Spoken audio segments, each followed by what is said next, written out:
Donald ट्रम्पलाई शान्ति पुरस्कार होइन Hitler पुरस्कार दिनुपर्छ, उनलाई मुसोलिनी पुरस्कार दिनुपर्छ, किनभने उनी संसारका अहिलेका सबैभन्दा खुमखार फासीवादी हुन्।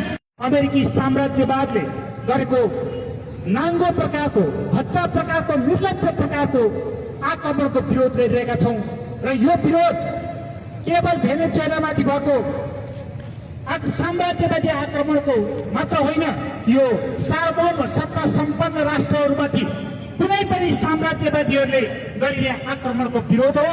त्यसको निम्ति हामी नेपालीहरू एकताबद्ध भएका छौँ र हामी यहाँ खडा भएका छौँ।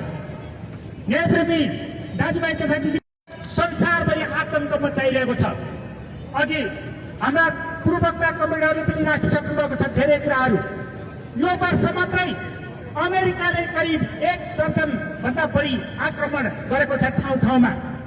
तपाईँलाई थाहा छ इरानमाथि जुलाई महिनामा इरानमाथि आक्रमण गरिएको थियो, यमनमा आक्रमण गरिएको थियो, त्यस्तै सिरियामाथि आक्रमण गरिएको थियो, त्यस्तै अहिले भर्खरै यता युद्ध चर्काउन थालिएको छ साउदी अरेबिया र युएईको बीचमा।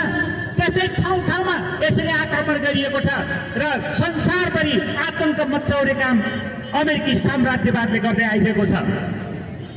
यो यदि अमेरिकाले, हामी तपाईँहरूलाई थाहा छ माग गर्दै हिँडेका छन् उनी, म त भन्छु तपाईँहरूको यो विश्व जनसमुदायले म भन्छु, यदि कसैले हिटलर पुरस्कार स्थापित गरेको छ भने, कसैले मुसोलिनी पुरस्कार स्थापित गरेको छ भने डोनाल्ड ट्रम्पलाई शान्ति पुरस्कार होइन हिटलर पुरस्कार दिनुपर्छ, उनलाई मुसोलिनी पुरस्कार दिनुपर्छ, किनभने उनी संसारका अहिलेका सबैभन्दा खुमखार फासीवादी हुन्। उनी संसारको 1 नम्बर आतंकवादी हुन् र अमेरिकी साम्राज्यवाद अहिलेको संसारको आतंकवादी देश हो भन्ने कुरा स्पष्ट गर्न चाहन्छु।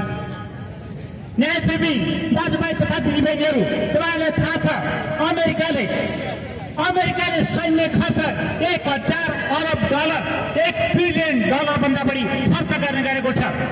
यदि त्यो पैसा संसारका शिक्षा नपाएका जनताको निम्ति, एसिया, अफ्रिका, ल्याटिन अमेरिकी देशका शिक्षा नपाएका जनताहरूको निम्ति खर्च गरिने हुन्थ्यो भने संसारका मानिसहरू त्योबाट शिक्षित हुन सक्थे। अहिले तपाईँले हेर्नुभयो भने नेपालमा मान्छेले आइरन चक्की पाएको छैन। हाम्रा तमाम महिलाहरूले आइरन चक्की नपाएर उनीहरू मर्नु परेको छ, सुत्केरी हुँदा मर्नु परेको छ, बिरामी पर्नु परेको छ। नेपालमा पनि अफ्रिका, ल्याटिन अमेरिका, एसियाका तमाम गरिब देशहरूमा मान्छेले औषधि पाएको छैन। तर 1000 अरब डलर स्वास्थ्यमा खर्च गरिन्थ्यो भने संसारको मान्छेहरूले खर्च पाउँथ्यो। तर अमेरिकी साम्राज्यवादले हरेक वर्ष 1000 अरब डलर सैन्य क्षेत्रमा खर्च गर्ने गरेको छ र त्यो सैन्य क्षेत्रको खर्च उसले आतंकवादमा लगानी गरेको छ र संसारभरि उसले आतंक मचाउनको लागि प्रयोग गरेको छ। न्यायप्रेमी दाजुभाइ तथा दिदीबहिनीहरू, तपाईँलाई थाहा छ अमेरिकाले केवल सैन्य हस्तक्षेप मात्र गरेको छैन, उसले बाल पहिरो बचाउने काम पनि गरेको छ।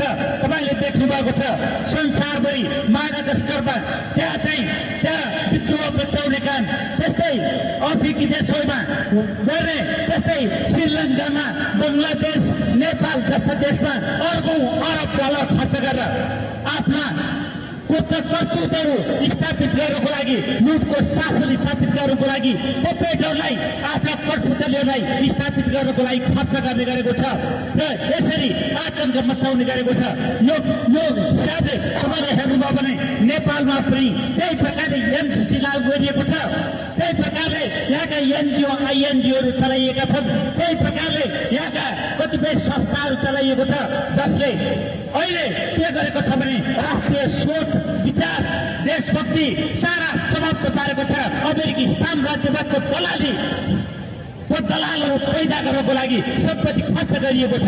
यसकारण हामीले देखेका छौँ कि भेनेजुएलामाथि जुन आक्रमण भएको छ त्यो केवल भेनेजुएलामाथिको आक्रमण होइन, त्यो केवल त्यहाँको राष्ट्रिय स्वाधीनतामाथिको आक्रमण आक्रमण होइन, सिल्लो उत्पीडित राष्ट्रवादीको संसारभरिका राष्ट्रवादीको आक्रमण हो।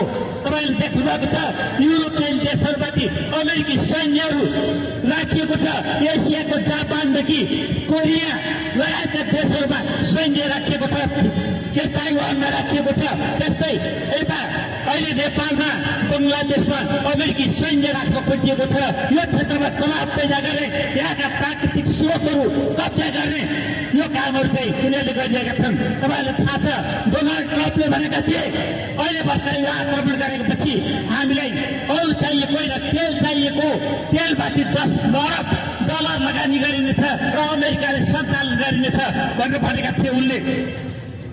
योबाट स्पष्ट हुन्छ अमेरिकी साम्राज्यवादले जहाँ जहाँ प्राकृतिक स्रोतहरू छन्, जहाँ जहाँ जनताको स्वाधीनता छ त्यो मध्ये आक्रमण गर्ने गरेको छ।